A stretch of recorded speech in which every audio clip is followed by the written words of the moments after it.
The room was already laughing when he arrived. Not the warm kind. The kind that pauses when someone new walks in. The kind that waits to see if the joke will continue.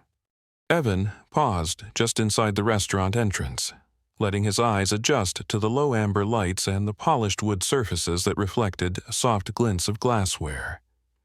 It was an upscale place. Linen tablecloths, a pianist in the corner. Servers moving like they had rehearsed every step. The birthday banner hung discreetly near the back, gold lettering on cream fabric. A private room, a long table, familiar faces. He hadn't been late. He hadn't dressed wrong. He hadn't misunderstood the invitation. And yet the laughter found him anyway. Someone near the head of the table leaned in and said something under their breath. A ripple followed. A few heads turned. A few didn't bother. Evan felt it before he understood it. That subtle tightening in the chest, the sense that the air had shifted, like stepping into a room where a decision had already been made. He walked toward the table, holding his posture steady, calm, neutral, the way you learn to move when you know eyes are tracking you for the wrong reasons. At the center sat Marisa. She was radiant in a dark dress that caught the light without trying. Confident, relaxed. The kind of ease that comes from knowing you belong somewhere. Tonight was her birthday dinner. Marisa was his wife, and she was the reason he was there. She looked up when he approached. Her smile appeared quickly. Too quickly. The kind that doesn't reach the eyes. "Oh," she said, drawing out the word just a fraction too long. "You made it." A few people chuckled. Someone lifted a glass. Evan nodded once. "Happy birthday." He placed the small gift bag beside her plate. It looked modest among the other boxes. Tasteful wrapping. Neutral colors. No ribbon. Marisa glanced at it, didn't touch it. "Sit anywhere," she said. "I don't think we saved you a seat." The words were light, casual, but the meaning landed heavy. Evan scanned the table. Every chair was taken, except one, at the far end, near the service door. He moved toward it without comment. As he pulled the chair back, someone across from him laughed again.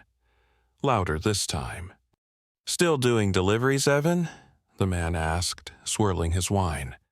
"Or did you finally upgrade?" A couple of people smiled politely. Others looked down at their plates. One woman bit her lip, like she wasn't sure if she should intervene. Evan met the man's eyes. He recognized him. A friend of a friend. Someone who always seemed to be present at gatherings like this without ever explaining why. "Depends on the day," Evan said. "That's one way to put it," the man replied. "I mean, some of us move up, some of us stay mobile." Laughter again. This time it didn't stop when Evan sat down. Marisa tilted her head. She didn't laugh. She didn't stop it either. "Let's not start," she said, waving a hand lightly. "It's my birthday, no drama." But the damage had already been done. The tone was set. The waiter arrived with menus. He glanced at Evan, then at Marisa. "Is he with you?" the waiter asked quietly. Marisa didn't answer right away. She looked down the table, then back at Evan.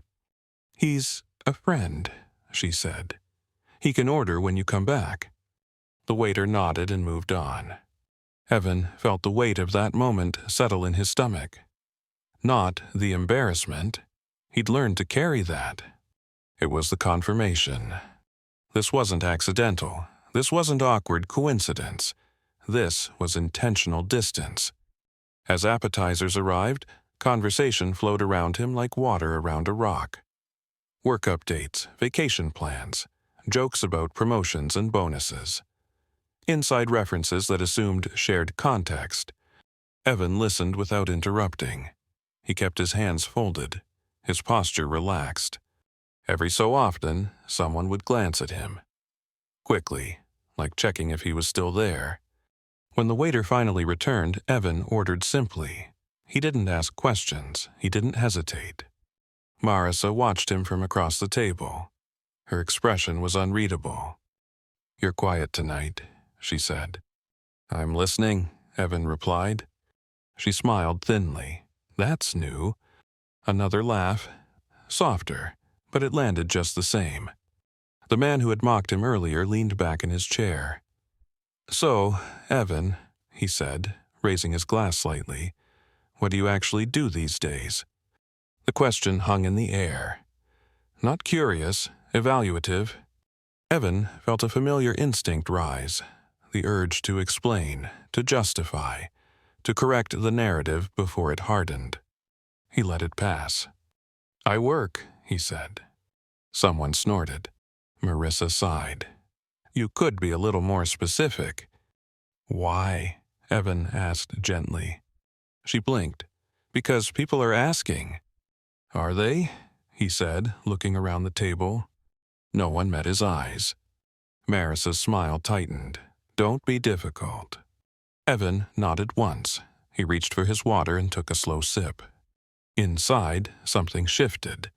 Not anger, not hurt. Decision.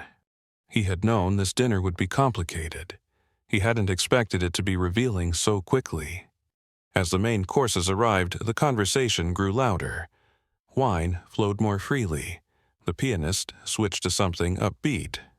Evan ate quietly. He noticed the small things. The way Marissa leaned toward certain guests and away from others.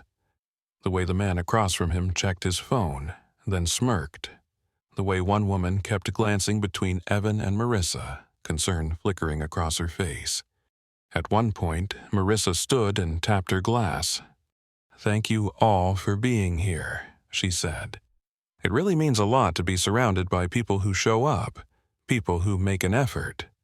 Her eyes flicked toward Evan for half a second. Applause followed, polite, controlled. As Marissa sat back down, she leaned closer to him.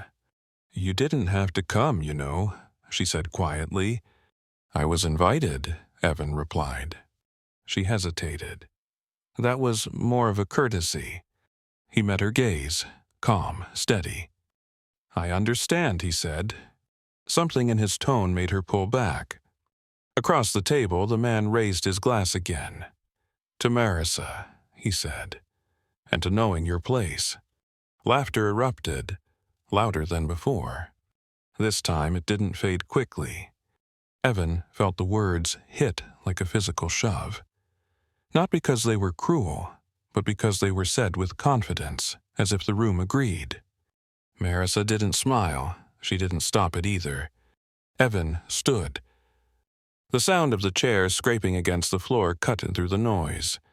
The laughter died mid-breath. He didn't raise his voice. He didn't look angry. "I think I'll step out for some air," he said. "Enjoy the rest of your night." Marissa's eyes widened slightly. "Evan, don't—" He was already walking away. As he passed the pianist, the music faltered. A few people stared openly now. Others pretended not to notice. Outside, the night air was cool and quiet. The city hummed at a distance. Cars passed. A siren wailed somewhere far away. Evan leaned against the brick wall beside the entrance and exhaled slowly. His phone vibrated in his pocket. A message. "Marissa, you didn't have to make a scene." Evan looked at the screen. Then he unlocked the phone and opened a different app. His voicemail inbox. One message sat at the top, unopened, time-stamped earlier that week. He hadn't planned to listen to it tonight. He hadn't planned to use it at all. But as he stood there, the laughter echoing faintly from inside, he realized something. This dinner hadn't been about celebration. It had been about positioning. And somewhere along the way, Marissa had assumed he had nothing to say. Evan put the phone back in his pocket without opening the message. Not yet.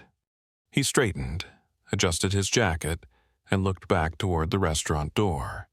Inside, the party continued. Glasses clinked, voices rose. They thought the story was already written. They were wrong. Evan stayed outside longer than he needed to. Not because he was shaken, because he was thinking. The restaurant door opened once, then again. Laughter spilled out each time, thinner now, more forced. The kind that comes after something awkward has happened and no one wants to acknowledge it. He checked his phone. No new messages. He imagined the table inside, someone making a joke to smooth things over. Someone else changing the subject, Marissa reclaiming the center of attention. She was good at that. She always had been. Evan pushed himself off the wall and started walking down the block. Not away from the restaurant entirely, just far enough that the noise faded into the background. As he walked, his phone buzzed again. This time it wasn't Marissa. Unknown number. He stopped beneath a streetlight and answered. "Hello?" There was a pause. Then a familiar voice, calm, controlled, slightly amused. "So," the voice said, "how did dinner go?" Evan closed his eyes for a moment. "You know how it went," he said. A soft chuckle on the other end. "I had a feeling." Evan leaned against the pole and looked up at the night sky, washed pale by city light. "You left me a voicemail," he said. "Yes," the voice replied, "I did. I haven't listened to it." "I know." That made Evan open his eyes. "How?" "Because if you had," the voice said, "you wouldn't be standing outside a restaurant right now." Evan exhaled slowly. The voice belonged to Daniel Cross. Not a friend, not exactly a client. Someone who existed in the quiet spaces between formal titles. Someone people didn't recognize until it was inconvenient not to. "Why did you call?" Evan asked. Daniel didn't answer right away. When he did, his tone had shifted. "Because I heard Marissa was hosting a birthday dinner tonight," he said. "And because someone mentioned you were invited." "And that concerned you," Evan said. "It did," Daniel replied, "because the last time she spoke to me she was very confident you wouldn't be a factor." Evan smiled faintly. "She's been confident about a lot of things lately." "Yes," Daniel said. "That's why I left the message." They stood in silence for a moment. The city breathed around them. "What's in the voicemail?" Evan asked. Daniel didn't dodge the question. "A confirmation and a warning." "A warning about what?" "About assumptions," Daniel said. "And how expensive they can become." Evan considered that. Inside the restaurant, applause broke out. Someone must have brought out the cake. "I don't want to make a mess," Evan said quietly. Daniel's voice softened. "You didn't. You were invited into one." Another pause. "Listen to the voicemail," Daniel said. "Not tonight, but soon. And when you do, you'll understand why I'm calling you instead of her." The call ended. Evan slipped the phone back into his pocket and started walking again, this time toward the corner. He didn't feel angry. He felt alert. Back inside the restaurant, Marissa checked her phone for the third time in 2 minutes. No reply. She told herself she didn't care, that Evan had embarrassed himself, that leaving had been his choice. Still, something about the way he'd stood up lingered with her. Not dramatic, not defensive. Final. She glanced down the table. The man who had made the joke earlier was retelling it now, exaggerating the punchline. People laughed again, but it sounded thinner this time. "You think he's upset?" someone asked. Marissa shrugged. "He's always been sensitive." "About what?" another woman asked. Marissa hesitated. "About where he fits." The woman frowned. "Fits where?" Marissa smiled tightly. "Exactly." But even as she said it, a sliver of doubt slid into place. Evan had never tried to impress them. He had never corrected them. He had never asked for approval. She had always told herself that meant he didn't have much to offer. Across town, Evan stepped into a quiet coffee shop that was still open late. He ordered black coffee and took a seat near the window. He pulled out his phone again, scrolled to the voicemail. His thumb hovered over the screen. He thought about the way Marissa had said courtesy, the way the waiter had looked at her before asking if Evan was with them, the way the room had laughed without checking who they were laughing at. He didn't play the message. Not yet. Instead, he opened his notes app and typed a single line. Let them finish believing. He closed the app and took a sip of coffee. Bitter. Grounding. For years, Evan had learned the value of being underestimated. Not as a strategy, as a consequence. He had built an entire life around not correcting people who had already decided who he was. It kept things quiet. It kept expectations low. It kept doors open without anyone noticing who held the keys. His phone buzzed again. This time it was Marissa. Marissa, you left without saying goodbye. Evan stared at the message for a long moment. Then he typed back. Evan, you were busy. 3 dots appeared. Disappeared. Appeared again. Marissa, we should talk. Evan locked the phone without responding. Outside, rain began to fall. Light at first, then steadier, the kind that blurred reflections and softened sharp edges. Evan watched it trace lines down the glass.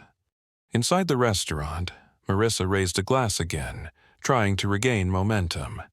The cake was cut. Photos were taken. Smiles were staged. But something had shifted. Not because Evan had left, because he hadn't explained himself. And for the first time that night, Marissa wondered if that silence meant more than anything he could have said. Evan listened to the voicemail the next morning. Not at home, not in the car, not anywhere familiar. He chose a bench in a small public park 2 blocks from his apartment. Early hour. Few people around. The kind of place where nothing asked questions. He pressed play.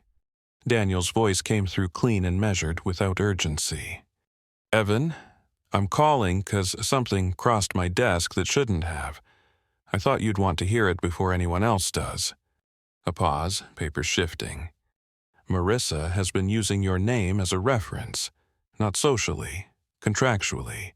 She's told multiple parties that you're no longer involved, that you signed off, that you're irrelevant.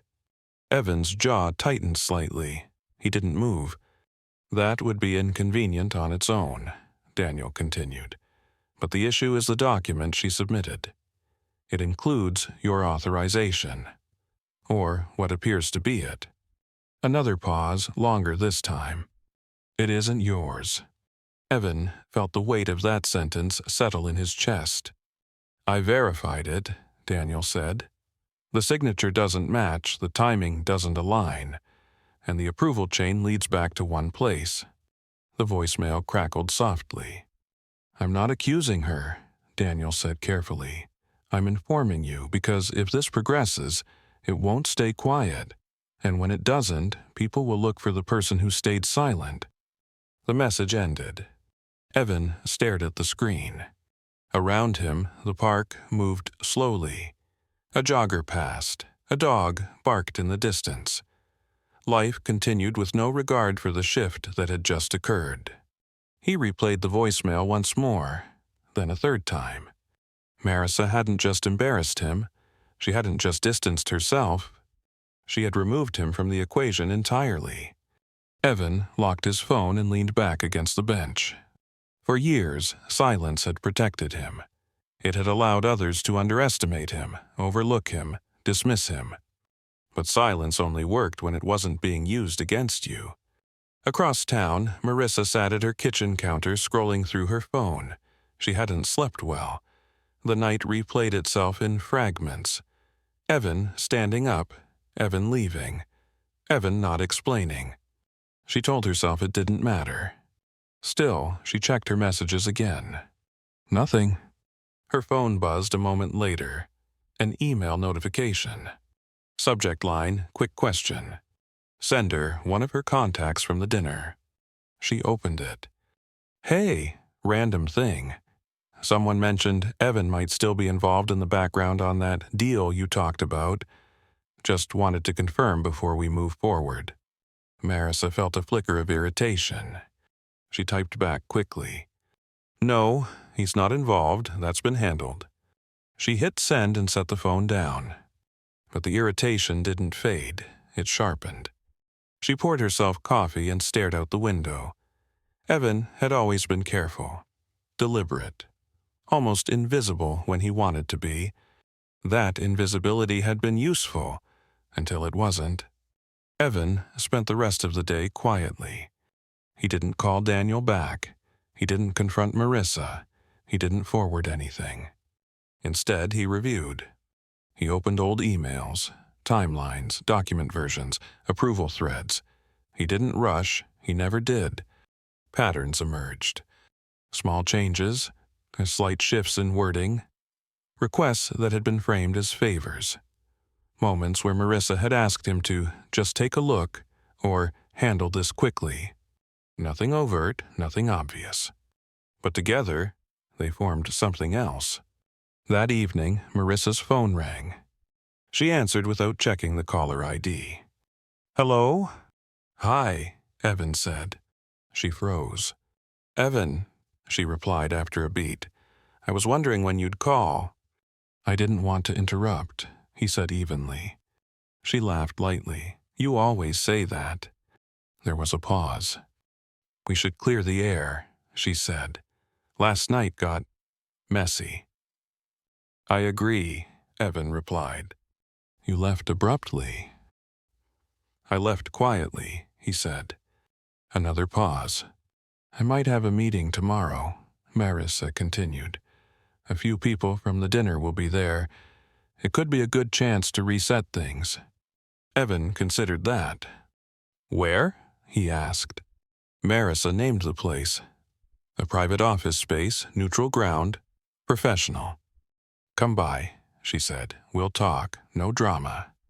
Evan looked out his window as dusk settled over the city. Sure, he said. I'll be there. Marissa exhaled in relief. Good. I think that's best for everyone. After the call ended, Evan didn't move for a long moment. Then he unlocked his phone and forwarded the voicemail to his own email. He labeled it simply. Time-stamped. He knew what tomorrow would bring. Marissa would explain. She would minimize. She would assume he was there to listen. She had no idea he was coming to confirm. Evan set his phone down and turned off the light. For the first time since the dinner, he felt steady. Not because he planned to speak, but because he finally knew when to stop staying silent. The office space Marissa chose was modern, neutral, and deliberately unremarkable. Glass walls, white desks, soft lighting.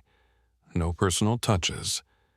The kind of place meant to signal professionalism without revealing anything real. Evan arrived 5 minutes early. He didn't check in, he didn't sit. He stood near the window, hands relaxed at his sides, watching the city move below. Cars, people, motion without intention. Marissa arrived exactly on time. She looked composed, hair pulled back, neutral colors, the version of herself she used when she wanted to be taken seriously. Evan, she said, closing the door behind her. Thanks for coming. He nodded once. You said you wanted to reset things. Yes, she replied quickly. I think things got misunderstood. She gestured toward the table. Sit. I'm fine, Evan said. Marissa hesitated, then sat alone. I didn't mean for the dinner to turn into that, she said. People get carried away. You know how it is. I do, Evan replied. She smiled, relieved by his calm tone. Good. Then we can move past it. There was a pause. I heard you've been telling people I'm no longer involved, Evan said. Marissa's smile didn't fade. Involved how? In anything, he said. She shrugged lightly. You stepped back a while ago. It felt natural. It felt convenient, Evan said. Her eyes flickered.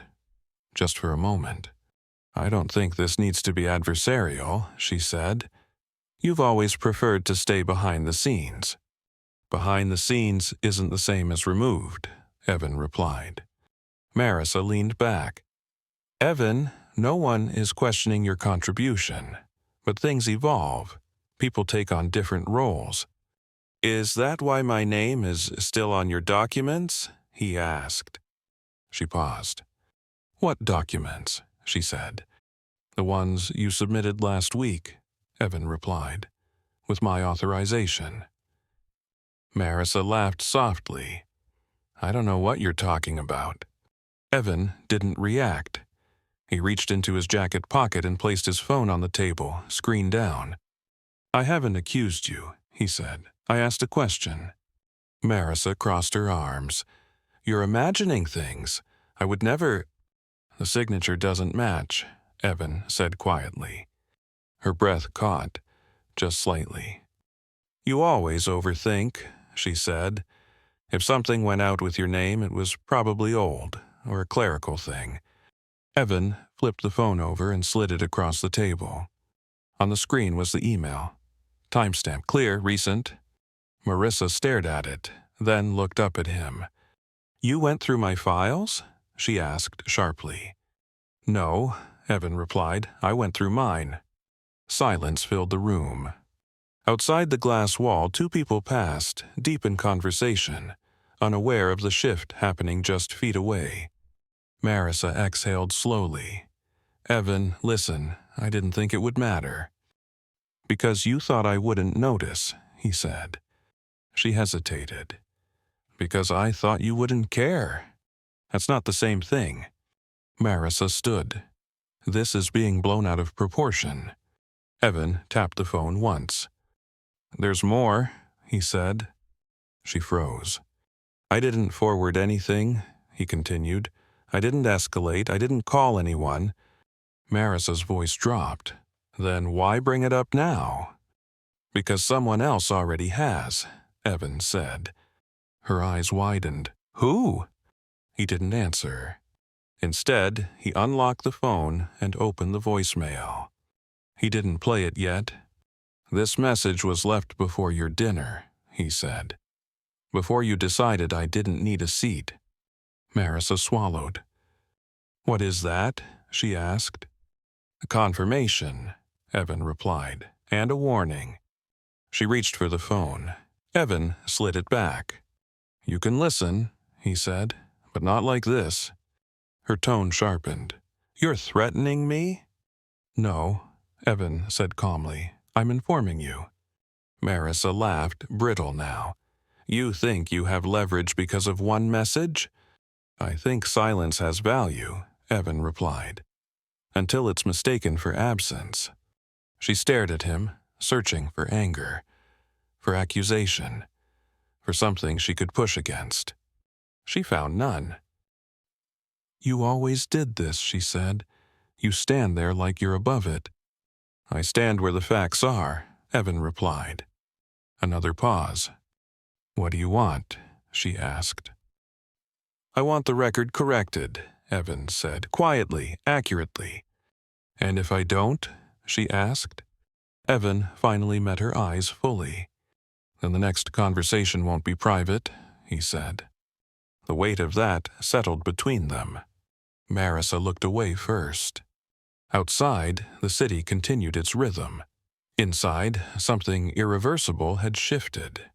Evan picked up his phone and slipped it back into his pocket. I'll give you time, he said. Not much. He turned toward the door. Behind him, Marissa spoke, her voice lower now. You're not who they think you are, she said. Evan paused. No, he agreed, and neither are you. He opened the door and walked out. The glass closed softly behind him. For the first time, Marissa was alone with the consequences of assuming silence meant nothing. Evan didn't rush home.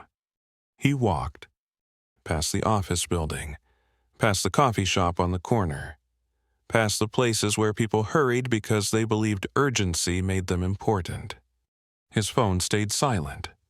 That told him more than any message could. Inside the glass-walled office, Marissa stood exactly where he had left her. She didn't sit. She didn't pace. She stared at the table as if it might rearrange itself if she waited long enough. Her phone buzzed. She picked it up too quickly. Another email. Subject line, "Need clarification." From a name she recognized. Someone cautious, someone who never asked questions unless something already felt wrong. She opened it. "Hey, just checking. We received a version of the document with Evan's authorization attached. We were under the impression he was no longer involved. Can you confirm the discrepancy?" Marissa read it twice. She told herself this was manageable, that Evan was bluffing, that people wouldn't dig if she sounded confident enough. She typed, "Old version, disregard." She hit send. Less than a minute later, her phone rang. She answered. "Marissa," the voice said, polite but firm. "We need to talk." "Of course," she replied. "What's going on?" "There's been a review," the voice continued, "a routine one." Marissa felt her throat tighten. "A review of what?" "Of the approval chain," the voice said, "and the authorization trail." She closed her eyes briefly. "I don't understand," she said. "Everything was submitted properly." There was a pause. "We also received an audio file," the voice said. Marissa opened her eyes. "An audio file?" she repeated. "Yes," the voice replied. "Time-stamped, clear. It raises some questions." Marissa's grip tightened around the phone. "Who sent it?" she asked. Another pause.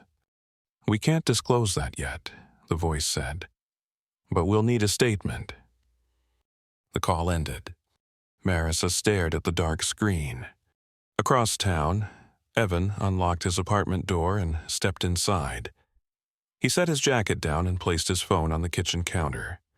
He didn't feel victorious. He felt precise. He poured a glass of water and sat at the table, letting the quiet settle. Outside, traffic hummed. A neighbor's door closed. Life continued. His phone buzzed. "Daniel Cross," Evan answered. "It started," Daniel said. "I know," Evan replied. "They're moving faster than I expected," Daniel continued. The voicemail helped. Evan said nothing. "There's more," Daniel added. "Someone from the dinner reached out, asked questions they shouldn't have needed to ask." "That happens," Evan said. Daniel exhaled softly. "You stayed quiet longer than most people would." "I didn't want noise," Evan replied. "I wanted accuracy." "You got it," Daniel said. "So what now?" Evan looked at the glass of water in front of him. "Now," he said, "I let the facts finish the conversation." The next morning, Marissa sat in a conference room she hadn't chosen. No glass walls this time. No neutral decor. Just a long table and 3 people who didn't smile. They didn't accuse her. They asked questions. Why had the document been submitted with Evan's authorization? Why did the signature not match previous records?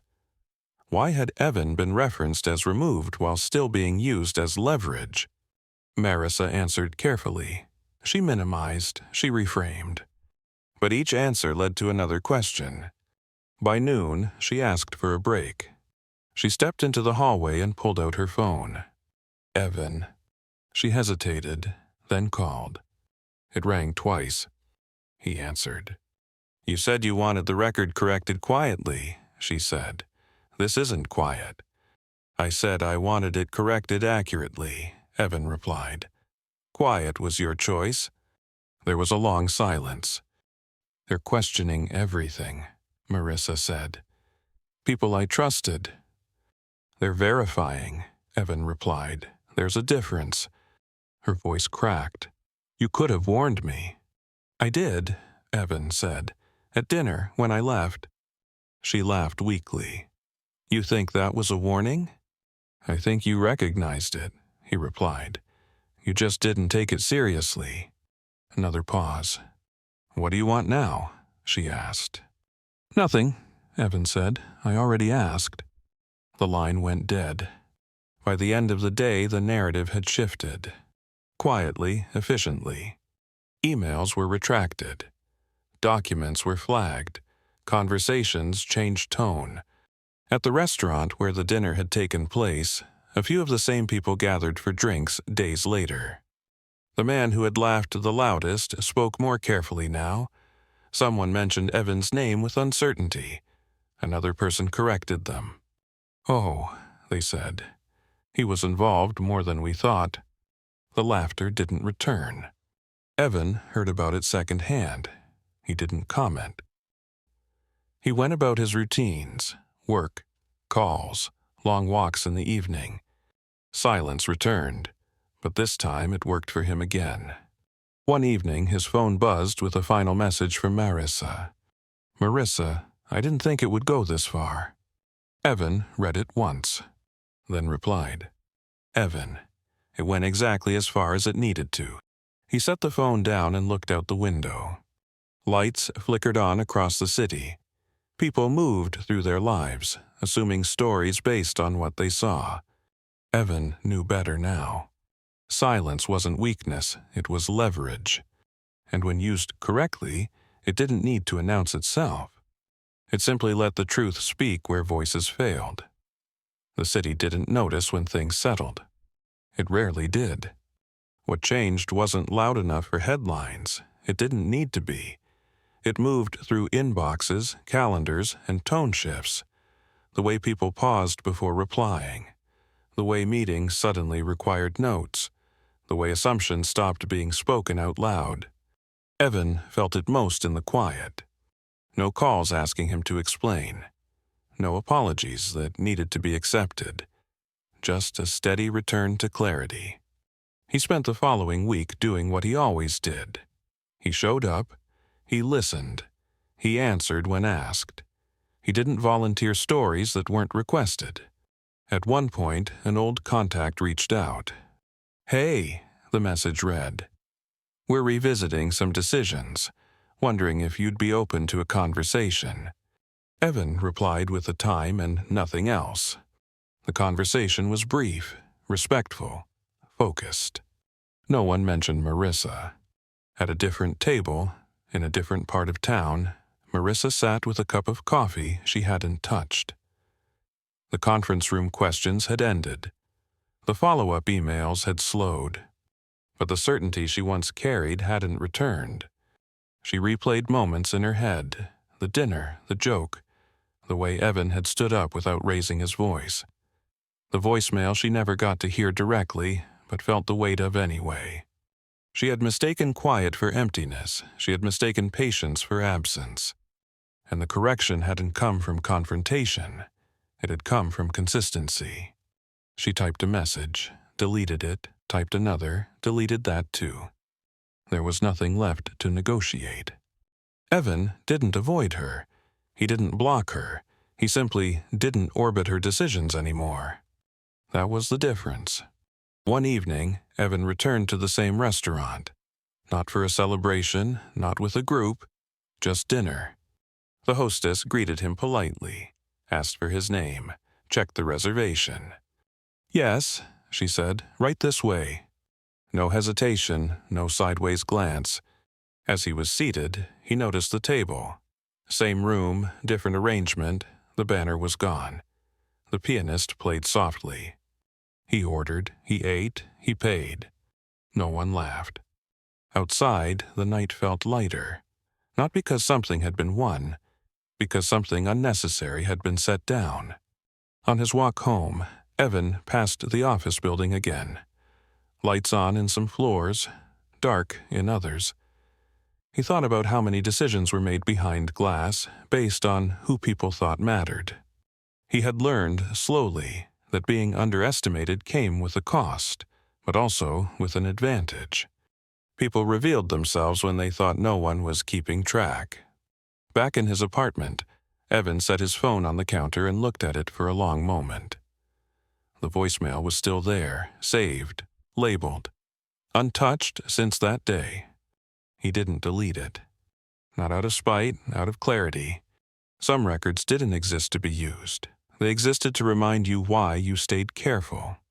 A message came in from Daniel Cross. Daniel, everything is aligned now.